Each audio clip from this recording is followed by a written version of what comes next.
Hello बच्चों, आपका हमारे चैनल हिंदी वाणी में स्वागत है। आज हम पढ़ेंगे कक्षा 7वीं की पाठ्य पुस्तक बाल महाभारत कथा का 12वां पाठ। पाठ का नाम है इंद्रप्रस्थ। आइए हम पाठ पढ़ते हैं। द्रौपदी के स्वयंवर में जो कुछ हुआ था उसकी खबर जब हस्तिनापुर पहुंची तो विदुर बड़े खुश हुए। धृतराष्ट्र के पास दौड़े गए और बोले, पांडव अभी जीवित हैं। राजा द्रुपद की कन्या को स्वयंवर में अर्जुन ने प्राप्त किया है। पांचों भाइयों ने विधि पूर्वक द्रौपदी के साथ ब्याह कर लिया है और कुंती के साथ वे सब द्रुपद के यहाँ कुशल से हैं।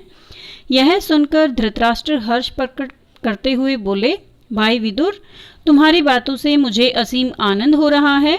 राजा द्रुपद की बेटी हमारी बहू बन गई है, यह बड़ा ही अच्छा हुआ।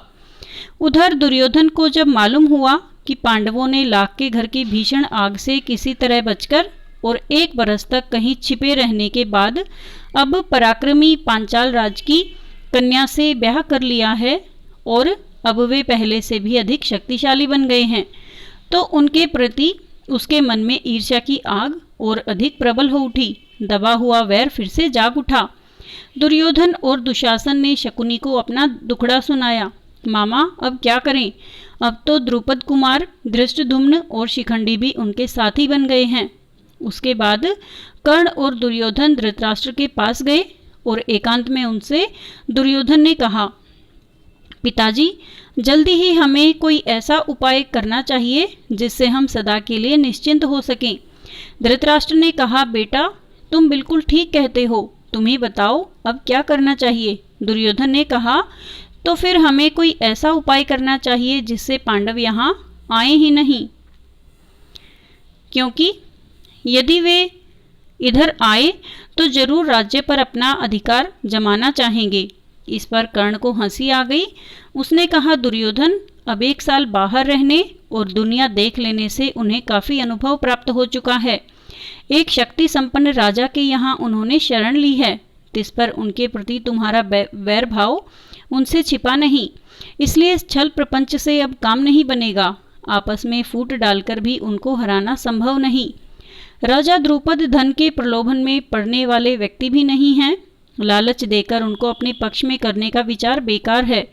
पांडवों का साथ वे कभी नहीं छोड़ेंगे।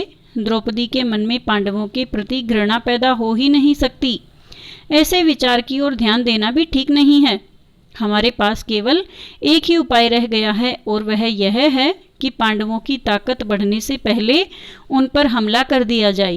कर्ण तथा अपने दोनों बेटों की परस्पर विरोधी बातें सुनकर धृतराष्ट्र इस बारे में कोई निर्णय नहीं ले सके।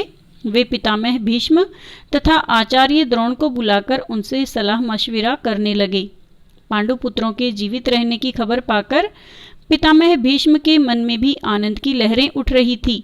यानी पितामह भीष्म पांडवों के पक्ष में थे और वो उनके जीवित होने की सूचना पाकर बहुत खुश थे। भीष्म ने कहा, बेटा, वीर पांडवों के साथ संधि करके आधा राज्य उन्हें दे देना ही उचित है। आचार्य द्रोण ने भी यही सलाह दी। अंगनरेश कर्ण भी इस अवसर पर धृतराष्ट्र के दरबार में उपस्थित था। पांडवों को आधा राज्य देने की सलाह उसे बिल्कुल अच्छी न लगी। दुर्योधन के प्रति कर्ण के हृदय में अपार स्नेह था।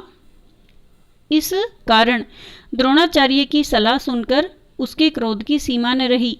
वह धृतराष्ट्र से बोला, राजन, मुझे यह देखकर बड़ा आश्चर्य हो रहा है कि आचार्य द्रोण भी आपको ऐसी कुमंत्रणा देते हैं। राजन, शासकों का कर्तव्य है कि मंत्रणा देने वालों की नीयत को पहले परख लें, फिर उनकी मंत्रणा पर ध्यान दें। कर्ण की इन बातों से द्रोणाचार्य क्रोधित होकर गरजकर बोले, दुष्ट कर्ण, तुम राजा को गलत रास्ता बता रहे हो। यह निश्चित है कि यदि राजा धृतराष्ट्र ने मेरी तथा पितामह भीष्म की सलाह न मानी और तुम जैसों की सलाह पर चले तो फिर कौरवों का नाश होने वाला है। इसके बाद धृतराष्ट्र ने धर्मात्मा विदुर से सलाह ली। विदुर ने कहा, हमारे कुल के नायक भीष्म तथा आचार्य द्रोण ने जो बताया है वही श्रेयस्कर है। कर्ण की सलाह किसी काम की नहीं। अंत में सब सोच विचार कर धृतराष्ट्र ने पांडु के पुत्रों को आधा राज्य देकर संधि कर लेने का निश्चय किया और पांडवों को द्रौपदी तथा कुंती सहित आदर सादर यानी आदर के साथ लिवा लाने के लिए विदुर को पांचाल देश भेजा। विदुर पांचाल देश को रवाना हो गए। पांचाल देश में पहुंचकर विदुर ने राजा द्रुपद को अमूल्य उपहार भेंट करके उनका सम्मान किया और राजा धृतराष्ट्र की तरफ से अनुरोध किया कि पांडवों को द्रौपदी सहित हस्तिनापुर जाने की अनुमति दें।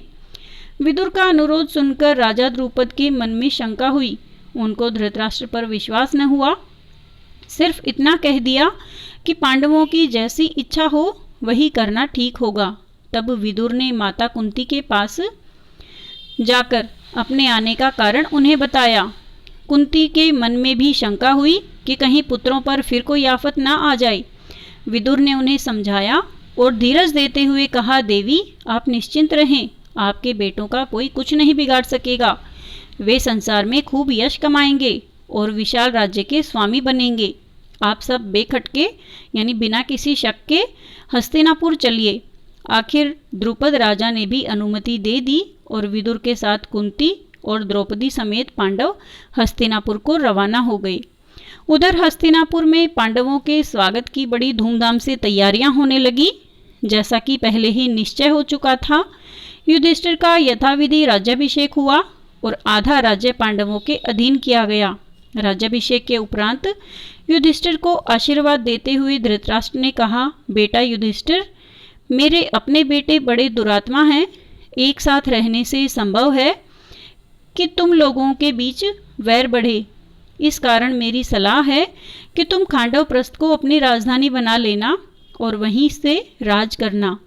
खांडवप्रस्थ वह नगरी है जो पुरु, नहुष एवं ययाति जैसे हमारे प्रतापी पूर्वजों की राजधानी रही है।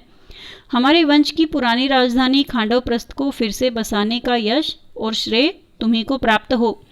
धृतराष्ट्र के मीठे वचन मानकर पांडवों ने खांडवप्रस्थ के भग्नावशेषों पर, जो कि उस समय तक निर्जन वन बन चुका था, निपुण शिल्पकारों से एक नए नगर का निर्माण कराया।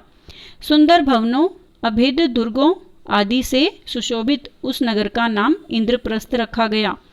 इंद्रप्रस्थ की शान एवं सुंदरता ऐसी हो गई कि सारा संसार उनकी प्रशंसा करते न थकता था। अपनी राजधानी में द्रौपदी एवं माता कुंती के साथ पांचों पांडव 23 वर्ष तक सुखपूर्वक जीवन बिताते हुए न्यायपूर्वक राज्य करते रहे। उम्मीद है बच्चों आपको यह पाठ समझ में आ गया होगा। अगले भाग में हम इस पाठ से लिए गए अभ्यास के प्रश्नोत्तर एवं शब्दार्थ पढ़ेंगे। धन्यवाद।